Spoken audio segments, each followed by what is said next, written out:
For our player of the game, ServPro of Piatt DeWitt Counties, the leader in fire, water, and mold restoration.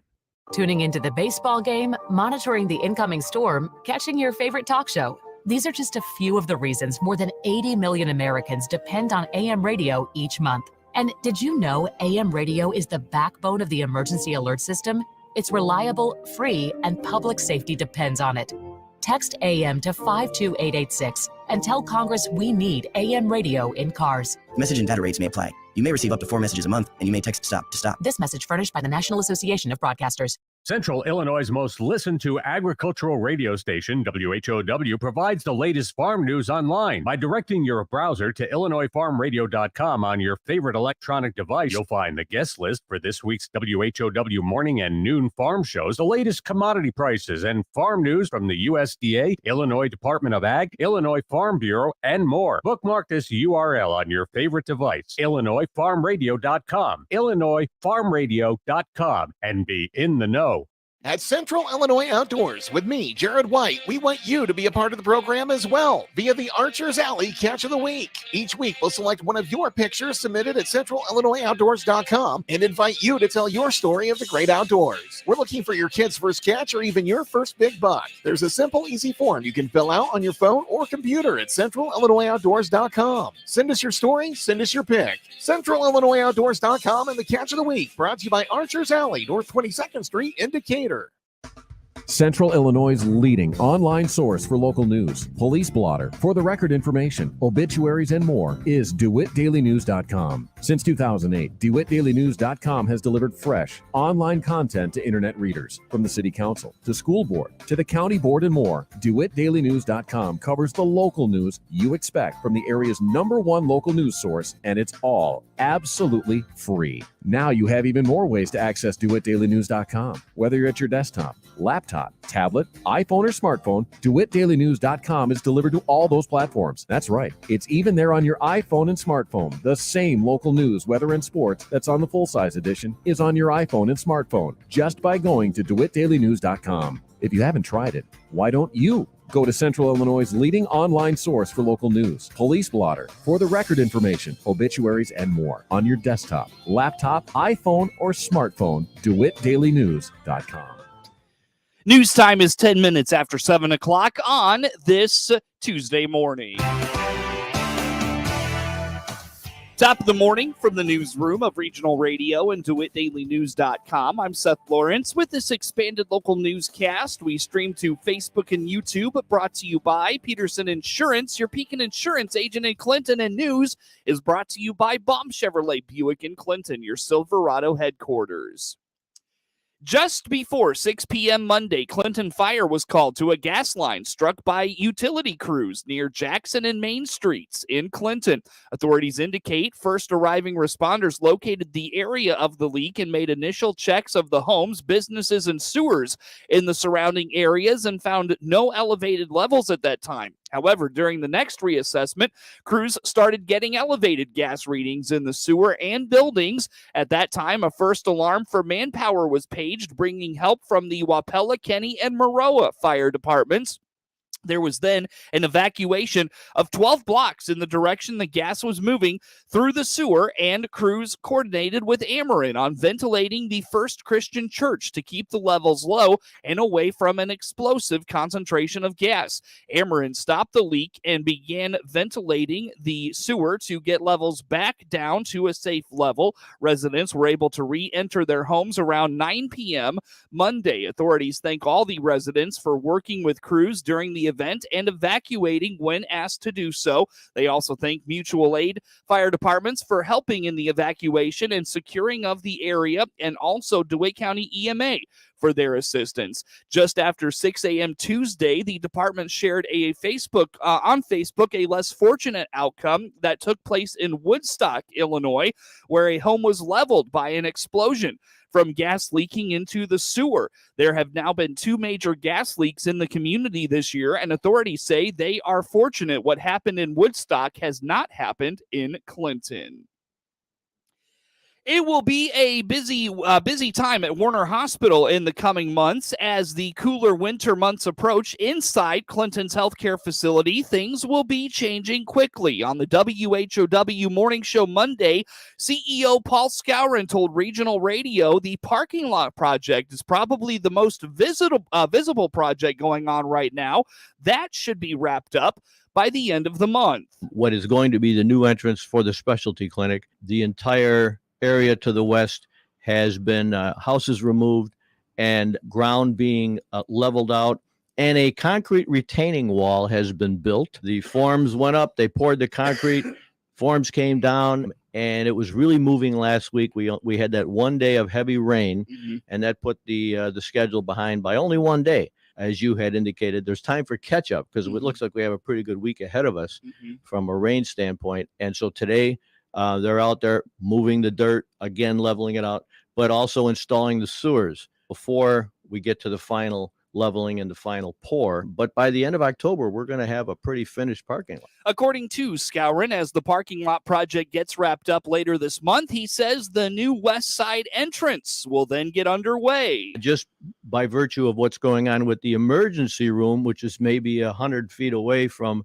the contractors on the parking lot, it's a really well choreographed dance that's going on. So I can't imagine both the entrance and the parking lot, contiguous to each other, having contractors trying to get the work done without getting upset with each other. Sure. So yes, you're correct. We've got to get this parking lot done so we have somewhere for the staging area for the next part of the project, which is the entrance itself to the specialty clinic. I expect by March 1, the entry, and I know that sounds long, but we're leaving room. We learned some lessons from the parking lot that there's all kinds of utilities that have to be moved and have been moved, but we run into some surprises that might slow things down. So while I'm confident that the actual entrance itself will get started in November, given weather of the winter and things like that, I want to give as far as March 1 before that is complete. The emergency room expansion is also underway. According to Skowron, contractors and staff are in constant communication about what will be happening on a given day to reduce the impacts of noise from the work.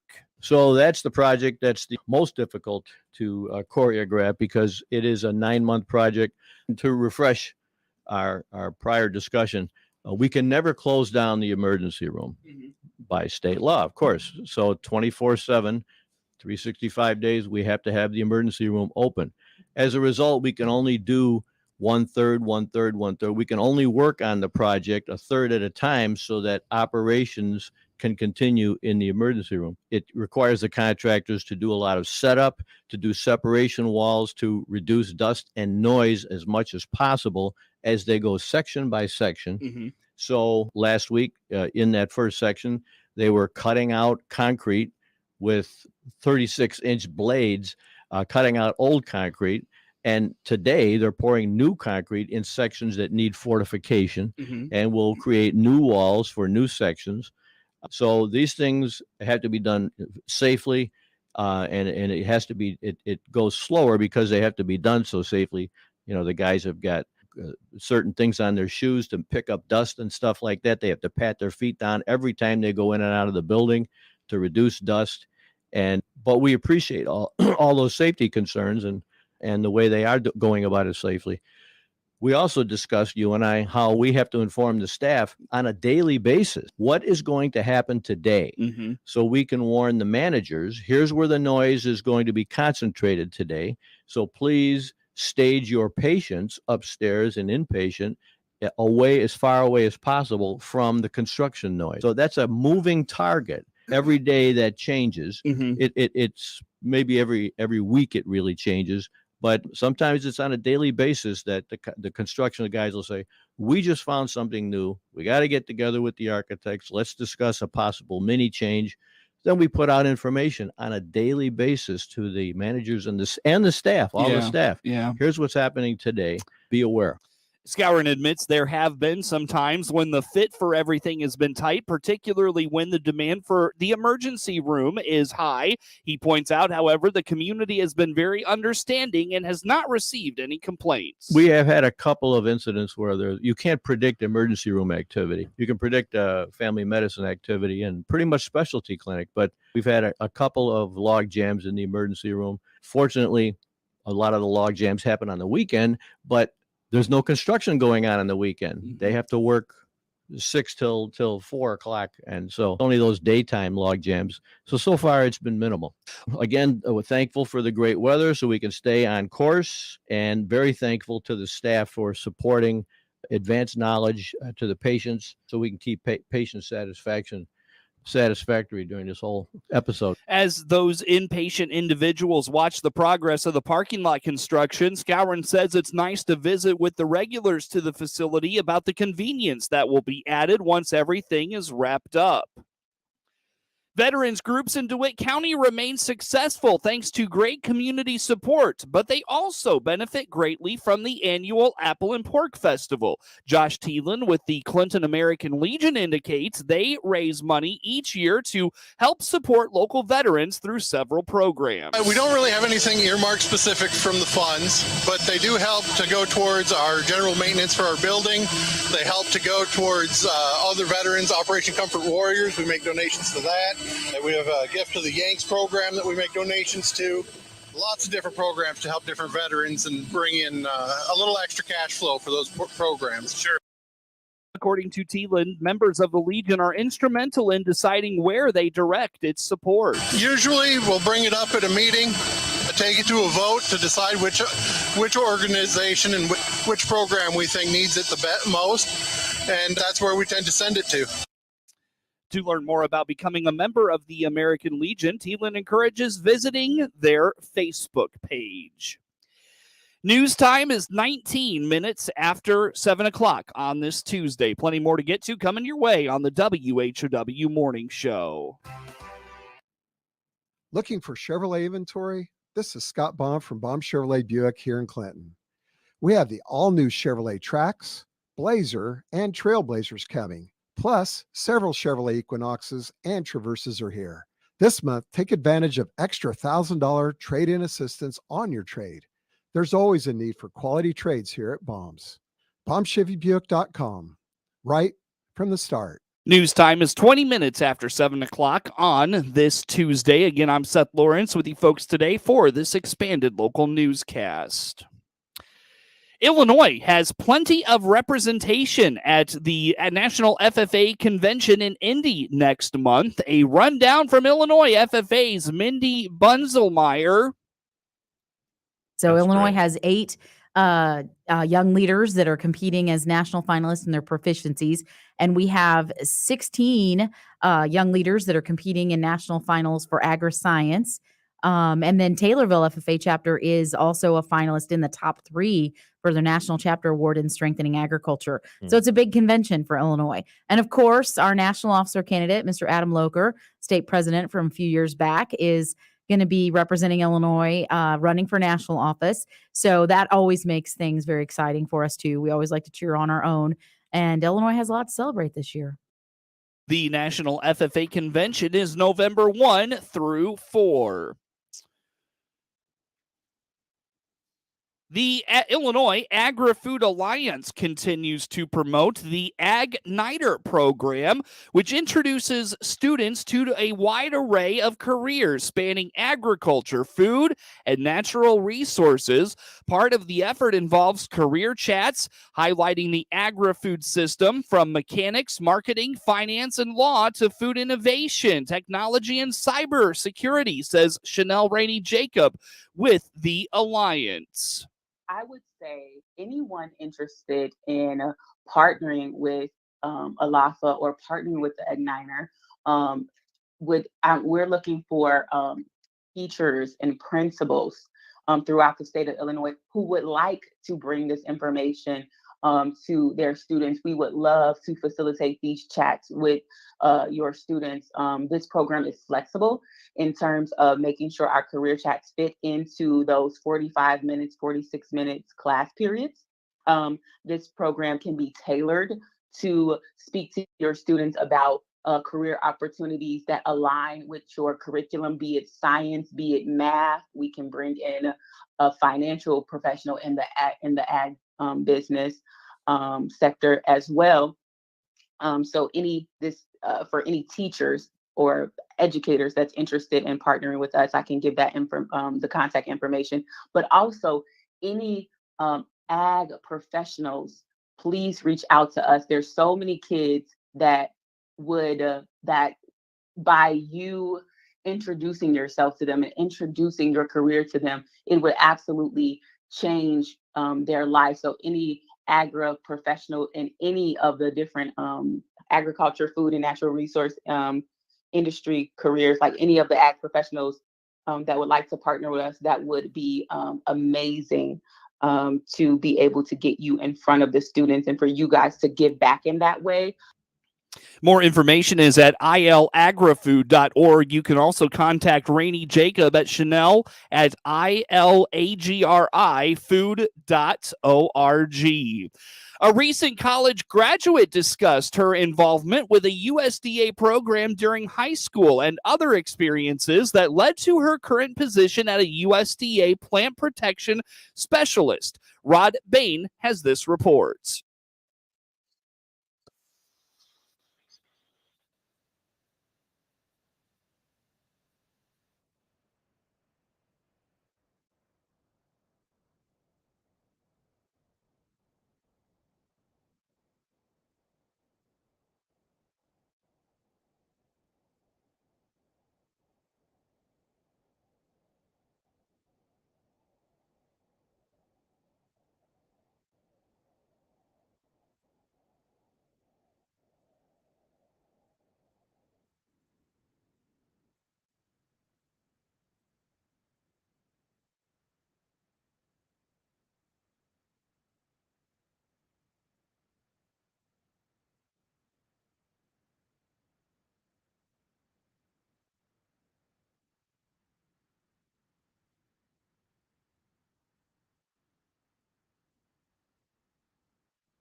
Markets are anxiously awaiting the release of USDS's next crop production report. Gary Crawford has this report.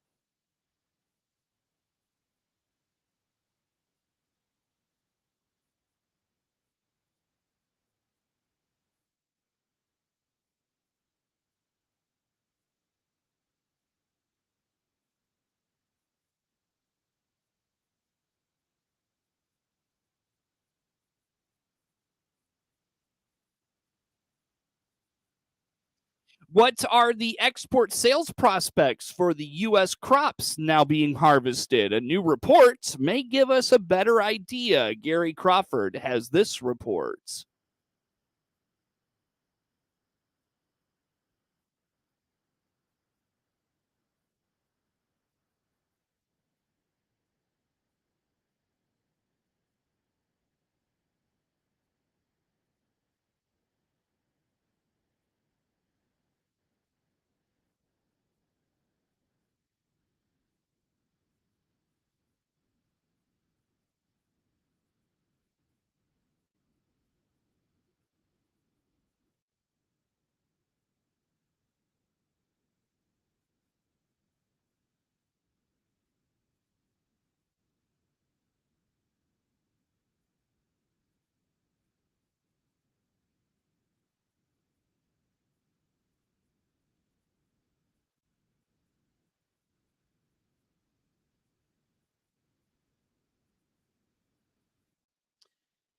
News time is 29 minutes after 7 o'clock on this Tuesday. Coverage of news brought to you by Baum Chevrolet Buick in Clinton, your Silverado headquarters.